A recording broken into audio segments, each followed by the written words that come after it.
பகுபத உறுப்பிலக்கணத்தில் இடைநிலை பார்க்க போகிறோம். பகுதி விகுதி பார்த்துட்டோம். இப்போ இடைநிலை அப்படின்னு எடுத்துட்டோம்னா பகுதிக்கும் விகுதிக்கும் நடுவில் வரும்.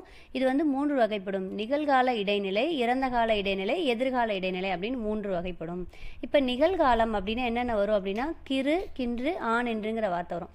உண்கிறான் அப்படிங்கிறப்ப உன் அப்படிங்கிறது பகுதி, ஆண் அப்படிங்கிறது விகுதி. இந்த ஆண் எப்படி வந்துச்சு அப்படின்னா இந்த ராவை பிரித்தோம்னா இற்று கூட்டல் ஆண் வரும்.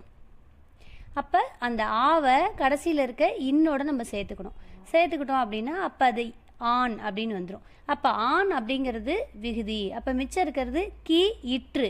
அதை எழுதும்போது கிற்றுன்னு எழுத மாட்டோம், கிறு அப்படின்னு எழுதுவோம். அதே மாதிரி உண்கிறான் அப்படிங்கிறப்ப இந்த ராவை பிரித்தோம் அப்படின்னா இற்று கூட்டல் ஆண் அப்படின்னு கிடைக்கும். இற்று கூட்டல் ஆண் கிடைக்கும்.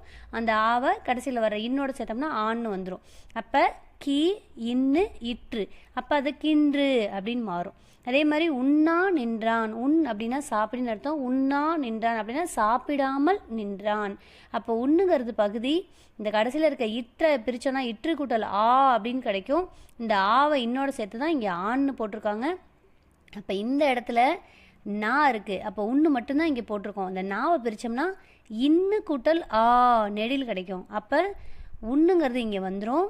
இந்த நாவை பிரிக்கும்போது கிடைக்கக்கூடிய ஆ என்ன பண்ணுறோம், ஆ நின்று அப்படின்னு இங்கே சேர்க்குறோம்.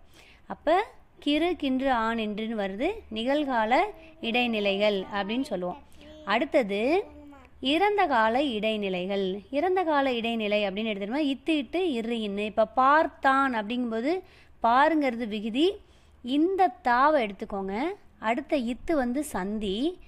இப்போ நமக்கு விகுதிக்கு முன்னாடி வர இத்து தான் இறந்த கால இடைநிலை.